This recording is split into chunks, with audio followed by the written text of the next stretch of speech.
All right, so welcome back to another comic review, another book sent to me by my good friend Chris. Thank you as always, brother. And today we're going to be talking about Gotham City Year One. This is from Tom King with artwork by Phil Hester. And yeah, real quick, I kind of took off the dust jacket, and I usually don't do that unless the hardcover looks really cool. And I have to be honest, the hardcover looked a lot better with the dust jacket gone. The dust jacket was just a cover, the cover of issue one. Here it's like a whole, like it's treated like an old pulp novel here.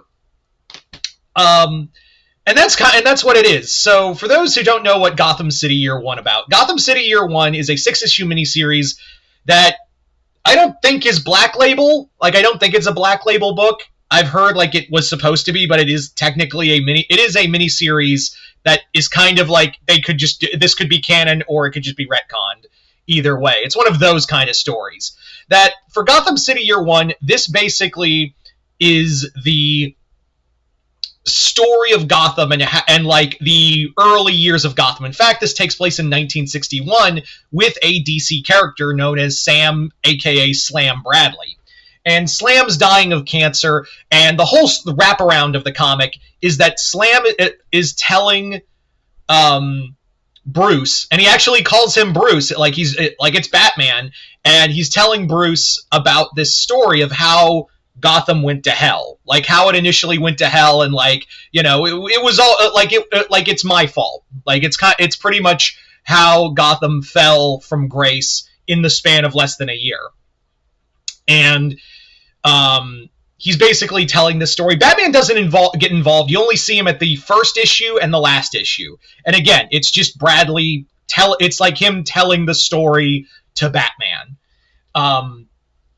So yeah, what I like about this comic is that I love like these good noir type stories. I love comics like I love stories like these where it's like a like a noir type story. This does feel like you could put it in the 1930s, but it is set in 1961, and that's kind of important because this is basically a Gotham City that hasn't like fallen to crime yet, but there is like undercurrents of like corruption in the police force through racism, because there is a north side that holds all the white folk, and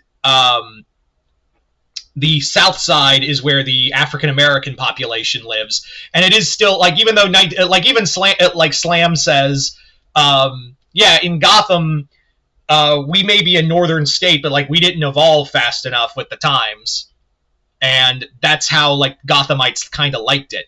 So the overarching the main story is that Slam is put into a situation after getting a note saying, "Hey, you want to we're here to hire you for a job," that goes in between, and it basically is revealed that the person what's going on is that that Richard and Constance Wayne's daughter Helen has been kidnapped, and now Slam is being thrown into a dark situation that has all these different twists and turns, like your typical like crime novella. Yeah, I can honestly, like, I'm going to say right now, I think this comic should be a miniseries in the DCU. Like, James Gunn should make this a 6-part miniseries. I think it would be awesome. The comic really does feel like your typical, like, crime novella. And again, the other thing is, King shows restraint. Even though the kidnapper is called the Bat-Man because he has a bat symbol, there's also, like, cool references, but they're not like, oh yeah, the Cobblepots or the Elliots or things like that. It feels like Gotham without trying to be too hard on it. There's actually like a lot of fun things, like, is there more to it? Like there's like an underlying of what Gotham will become. Like the thing with how they tie in Ace Chemicals. And there's also on the Wayne one of the Wayne tombstones an owl.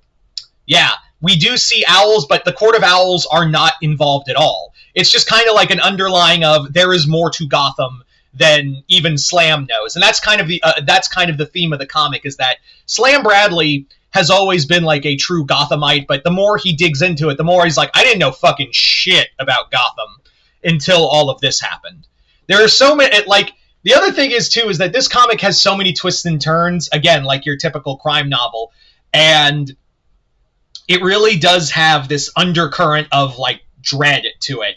And it's funny too because I had just finished Nightwing and Superman, and I looked at this comic knowing full well what Tom King is capable of as a writer, meaning that he will emotionally destroy you. I basically was like, you know what? I read 2 feel-good comics. Even Absolute Wonder Woman made me feel good. It's time to emotionally cock-punch myself. Why did I do this? Because even though Tom King's one of my favorite writers, the man is an emotional anglerfish. And here, there's no, like, fun to it. There's no, like, fun moments. This comic will emotionally beat you down. This is like a Tom King, it's one of those Tom King books that have, like, there's some interest to it, and, like, it is an emotional beatdown by the end of it. But at the same time, there's, like, some moments of levity here and there that make you kind of laugh through it. No, this hitches you to the car, and then the car goes 50. And drags you through the mud and raw sewage of feels. The artwork by Phil Hester, it's Phil Hester. He's a great artist. And he was the right guy to do stuff like this. Like, holy shit. Like, there's just some great work in here. I really like just the shading and also the colors with Hester's artwork from Jordi Belair. There is just some legit, like, great scenes like that. And the story, it really does accentuate the story. Like I said, this is meant to be like a straight up like crime novella type comic, and it is fucking amazing. The comic, like I said, doesn't try to, it is Gotham City, and there are like winks and nods to other things, but again, it really is Slam's story. This is like Slam Bradley's comic where he is following a Gotham that hasn't been corrupted by monsters and psychopaths and crime. This is a Gotham that literally only had, at the time, 6 murders, and it only had the span of 6 murders in the span of 1 year. And then it all slowly goes to hell more and more. And you see like the cracks forming more and more in the Gotham City, and how Slam directly ties into that. I don't want to spoil a lot of this book. All in all, this is awesome. Like, this is a great miniseries.